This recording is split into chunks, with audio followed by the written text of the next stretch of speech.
ఎక్కడైనా బావిలో తోడిన కొద్దీ నీళ్లు వస్తాయి, కానీ ఈ బావిలో తోడిన కొద్దీ శవాలు వస్తున్నాయి. 1 కాదు 2 కాదు, ఏకంగా 9 శవాలు వచ్చాయి. అసలు ఏంటా బావి కథ? ఎవరివా శవాలు? ఈ వీడియోలో తెలుసుకుందాం. బయట జరుగుతున్న క్రైమ్స్ ఉన్నది ఉన్నట్టుగా తెలుసుకోవడం కోసం వెంటనే మన ఛానల్ ని సబ్స్క్రైబ్ చేయండి.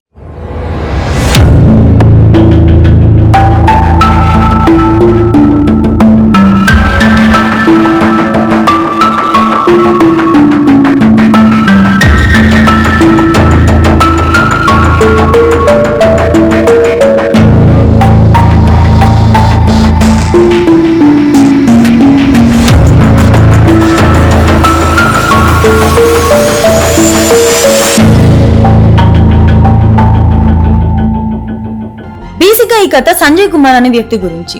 సంజయ్ కుమార్ బతుకు తెరువు కోసం బీహార్ నుంచి వలస వచ్చి వరంగల్ జిల్లాలో గొర్రెకుంట అనే ఒక ఇండస్ట్రియల్ ఏరియాలో గోన సంచులు తయారు చేసే ఫ్యాక్టరీలో జాయిన్ అయ్యాడు. అక్కడ ఆల్రెడీ పనిచేస్తున్న ముక్సుద్ అనే వ్యక్తితో పరిచయం ఏర్పడింది. ఈ క్రమంలో ముక్సుద్ యొక్క భార్య నిషా, తన యొక్క అక్క కూతురు రఫీకా భర్త చనిపోయిన తర్వాత 3 చిన్న పిల్లలతో ఒంటరిగా బతుకుతుందని తెలిసి సంజయ్ కుమార్ తనతో పరిచయం ఏర్పరచుకున్నాడు.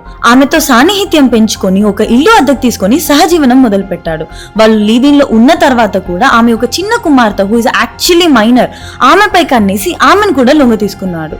ఈ విషయం తెలిసిన రఫీకా తనని హెచ్చరించి వార్న్ చేసి తనని పెళ్లి చేసుకోమని ఒత్తిడి చేసింది. ఈ విషయం గురించి తన ఫ్యామిలీ మెంబర్స్ తో మాట్లాడడానికి తన ఓన్ ప్లేస్ అయిన బీహార్ కి కలిసి వెళ్దామని చెప్పి మార్చ్ 6న గరీబ్ రాద్ కి 2 వేరు ట్రైన్ టికెట్స్ బుక్ చేశాడు.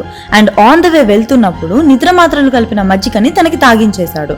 వన్స్ తను అన్కాన్షియస్ అయిపోయిన తర్వాత మార్నింగ్ అరౌండ్ 3 o'clock కి తన గొంతు నిలిమి చంపేశాడు. ఆంధ్రప్రదేశ్ లో నిడదవోలు అనే రైల్వే స్టేషన్ సమీపంలో రన్నింగ్ ట్రైన్ నుంచి రఫీకా యొక్క డెడ్ బాడీని బయటికి నెట్టేశాడు. రాజమండ్రి స్టేషన్ లో దిగి తిరిగి వరంగల్ కు వచ్చి రఫీకా యొక్క చిన్న కూతురు హూ ఇస్ యాక్చువల్లీ మైనర్ తనని లొంగ తీసుకొని వాళ్ళ అమ్మ ఇంకా బతికే ఉంది అని నమ్మిస్తూ మోసం చేసాగాడు. మరో పక్క రఫీకా ఏదని చెప్పి తన రిలేటివ్స్ అయిన ముక్సుద్ ఇంకా నిషా, ఎవరి గురించి అయితే మనం స్టార్టింగ్ డిస్కస్ చేసామో, వాళ్ళు సంజయ్ ని నిలదీయడం స్టార్ట్ చేశారు. అండ్ పోలీసుకు కూడా కంప్లైంట్ ఇస్తామని వార్న్ చేశారు. ఇదంతా చూస్తున్న సంజయ్ కి తన క్రైమ్ ఎక్కడ బయటపడుతుందో అని భయం వేసి వాళ్ళ ఫ్యామిలీ మొత్తానికి ఒక ఎండ్ పెట్టాలని డిసైడ్ అయ్యాడు. మెడికల్ షాప్ వెళ్లి 60 నిద్ర మాత్రలు కొన్నాడు. అండ్ ఒక సరైన అవకాశం కోసం is actually waiting. May 20th రోజు ముక్సుద్ వాళ్ళ బాబు యొక్క బర్త్డే. సో ఆ రోజు తన ప్లాన్ ని ఎగ్జిక్యూట్ చేద్దామని డిసైడ్ అయ్యాడు. బర్త్డే సెలబ్రేషన్స్ అవుతున్నప్పుడు ఎవ్వరూ చూడని టైంలో వెళ్లి ఆ వంటల్లో తను ముందుగా కొన్న నిద్ర మాత్రలను వేశాడు. వంటలు రెడీ అయిన తర్వాత ఆ ఇంట్లో ఉన్న ముక్సుద్, ఆయన వైఫ్ నిషా, కుటుంబ సభ్యులైన సోహెల్, బూప్రా, బబ్లు, షకీల్, షాబాజ్ అండ్ వాళ్ళ పక్కింట్లో ఉండే బీహార్ కు చెందిన వలస కార్మికులు శ్రీరామ్ కుమార్ ఇంకా శ్యామ్ కుమార్ ఆ కూరతో భోజనం చేశారు. వాళ్ళంతా అన్కాన్షియస్ అయిన తర్వాత ప్రాణాలతో ఉండగానే ఒక్కొక్కరిని గోన సంచుల్లో వేసుకొని అదే ఇంటికి ఆనుకొని ఉన్న బావిలో పడేయడం స్టార్ట్ చేశాడు. ఇదంతా అరౌండ్ నైట్ 12 o'clock నుంచి మార్నింగ్ 5 o'clock మధ్య జరిగింది.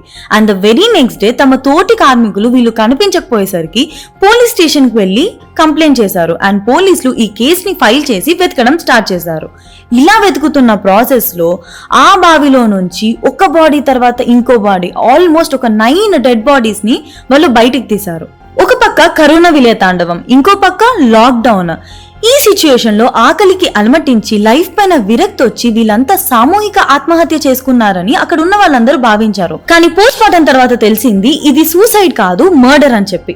దీంతో కేసు నమోదు చేసిన గీసుకొండ పోలీసులు సీసీటీవీ ఫుటేజ్ ఆధారంగా నేరస్తుడైన సంజయ్ కుమార్ ని అరెస్ట్ చేసి ఇన్వెస్టిగేషన్ స్టార్ట్ చేశారు. బేసిక్ గా సంజయ్ 3rd స్టాండర్డ్ దాకా చదువుకున్నాడు. అండ్ గతంలో ఢిల్లీలో సెల్ ఫోన్ షాప్ లో పనిచేసేవాడు. అండ్ అక్కడే ఇంటర్నెట్ ఎలా యూజ్ చేయాలి అనే ఇన్ఫర్మేషన్ ని, నాలెడ్జ్ ని తెలుసుకున్నాడు. మర్డర్ ఎలా చేయాలి అండ్ ఆ మర్డర్ చేసినప్పుడు అక్కడ నుంచి ఎలా తప్పించుకోవాలి అనే వాటికి ఈ నాలెడ్జ్ ని యూజ్ చేసేవాడు. అండ్ గూగుల్ వాయిస్ అసిస్టెంట్ అయిన ఓకే గూగుల్ అనే ఆప్షన్ యూజ్ చేసే ఎక్కువ కాలం మత్తునిచ్చే మందు టాబ్లెట్స్ ఏంటో కనుక్కొని వరంగల్లో ఆ ఇంటర్నెట్ లో చూసిన టాబ్లెట్స్ పేర్లు వెతుక్కొని 3 మెడికల్ షాప్స్ లో ఎక్కువ డబ్బులు చెల్లించి మరి వాటిని పర్చేస్ చేశాడు. అండ్ ఎప్పుడైతే పోలీసులు తన యొక్క ఫోన్ యొక్క సర్చ్ హిస్టరీ చెక్ చేశారో, literally they found all crime related, murder related information and అశ్లీల ఫోటోస్, వీడియోస్ కూడా చూసారు. And he's identified with compulsive sexual behaviour and addictive behaviour. ఈ ఇన్వెస్టిగేషన్ ప్రాసెస్ లో వాళ్ళు తెలుసుకుంది ఏంటి అంటే, కుటుంబ సభ్యులు చనిపోయినప్పుడు ఆ బాబు అక్కడ ఏడుస్తుంటే అతను కూడా అతని క్రైమ్ కి ఎక్కడ అడ్డొస్తాడో అని చెప్పి కొట్టి గొంతు పిసికి అదే బావిలో పడేసినట్టుగా నిందితుడు ఒప్పుకున్నాడు. సెప్టెంబర్ 21న ఈ ఇన్వెస్టిగేషన్ స్టార్ట్ అయింది అండ్ విత్ ఇన్ 20 days లో కోర్టు తీర్పు కూడా ఇచ్చింది. నేరం రుజువు కావడంతో తను చనిపోయేంత వరకు ఉరి వేయాలని చెప్పి కోర్టు తీర్పు అయితే ఇచ్చింది. సంజయ్ కుమార్ లో 10 మందిని చంపిన పశ్చాత్తాపం ఏమాత్రం కనిపించలేదు.